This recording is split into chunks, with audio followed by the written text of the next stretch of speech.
కండ్లకు కాటుక వెడితే కన్యాకుమారిని నా కండ్లు చూడపోతివి బొమ్మల నడుమ బొట్టు వెడితే పల్లెతనంగుంటను నిన్నే ఇడిసి పెట్టను అవ్వయ్యకు చిన్నదాన్ని శివంగి పిల్లను చిన్న చూపు చూస్తే నిన్ను నేను ఇడిసి పెట్టను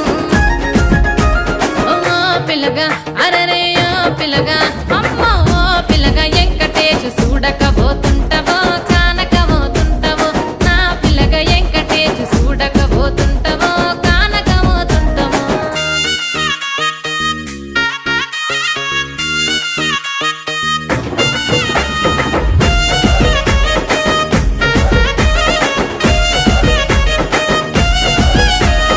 మన ఊరిలో నన్ను మించే అందమెవరికున్నదో అందగత్తె నేను రో ఆస్తి పాస్తులెన్ని ఉన్న నిన్నే కోరుకుంటే